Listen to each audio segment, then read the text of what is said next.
Hey, I'm Steve, also known as TerraMantis, and recently I got a chance to play the closed alpha of For Honor, the new Ubisoft title focused around intricate melee combat with MOBA tropes like unique hero classes and team and objective-based competitive play. Now, before we get into all of that though, right out of the gate I want to say that this is a sponsored video, which is great. I've been wanting to talk about this game for a long time anyway. So to do that, I'm going to tell you about this game that I played for the last several days. But it should be noted that this is an alpha build of the game. It's a work in progress and everything you see is potentially subject to change from now to release. Alright, so to start off, like I mentioned before, the combat in For Honor is melee heavy and intricate, something akin to what you might find in Dark Souls. The battlegrounds are intense with a lot going on. Charging into combat for the first time feels realistic and authentic. And dueling feels complex and visceral. But at the same time, be warned that it's a challenging game. The diverse combat mechanics are simple in concept, but extremely deep in practice. So let me give you the basic rundown. You see, you can lock onto an opponent to enter a dueling stance. While in the dueling stance, you can hold up, down left, and down right on the joystick to enter 3 different fighting stances. In each stance, you have 2 different attacks, a light, fast attack, and a strong, slower attack. Also, when you're locked onto your opponent, you can see what stance they're in as well. To block an enemy's attacks, you must enter the same stance direction of their incoming attack. All warriors have a dodge or roll ability and can guard break as well. Those are the basic fundamentals of combat. Overall though, once you got a hang of the combat, the melee is weighted and precise, shields clank with impact, stuns blur the screen, and bones pop with guard breaks, giving it a very realistic and visceral feel. And don't even get me started on executions. These little cinematic finishers are brutal as hell.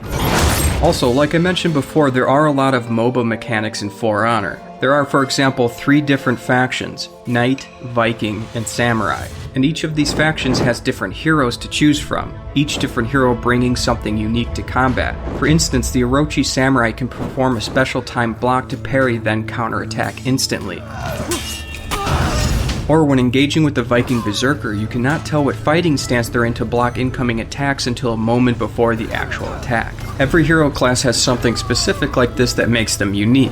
Additionally, each character also has tiered special abilities that can be triggered during combat, which are then followed by a cooldown.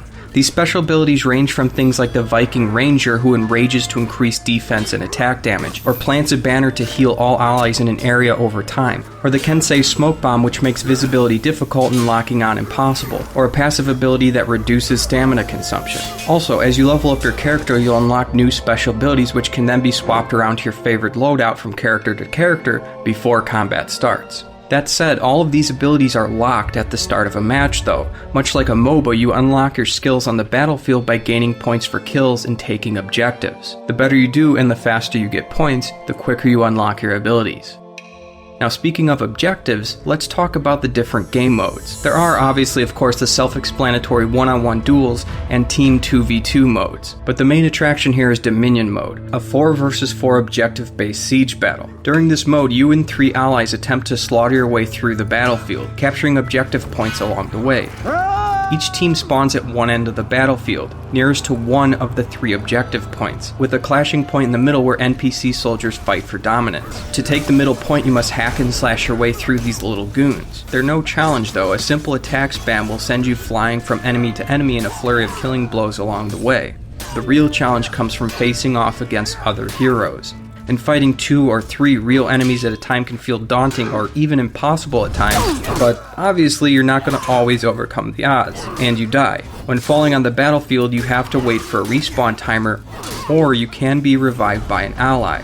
That is, unless you are executed. If you perform an execution on another player, then they have no choice but to wait for the lengthy respawn timer to count down before heading back into the fray. Additionally, executions heal the executioner for a sizable chunk of their health, but they're also vulnerable to attack during the takedown as well. All of these factors play into a great sense of risk and reward just from deciding when and when not to execute in the heat of battle. The overall objective in Dominion then is to hold objectives to accrue points over time. After accumulating a certain amount of points, the other team can then no longer respawn after death. At this time in a match, all you need to do then is finish off the remaining team and victory is yours. Now after finishing a battle, you will gain experience points, iron coins, and possibly gear pieces. Gear in For Honor is very simple to understand. Certain pieces give stats to various abilities like faster stamina regen or more defense. And equipable gear ranges from a hilt for a sword or the head of an axe to a helmet or chest armor. Also, those iron coins I mentioned can be used to acquire gear as well by purchasing loot chests. These chests have incremental costs, and the more you spend, the greater guaranteed quality of equipment in each box.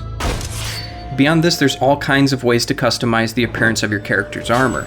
So between leveling up your character to unlock their special abilities, gathering equipment to suit your playstyle, along with aesthetic collectibles, there's a steady sense of progression throughout For Honor.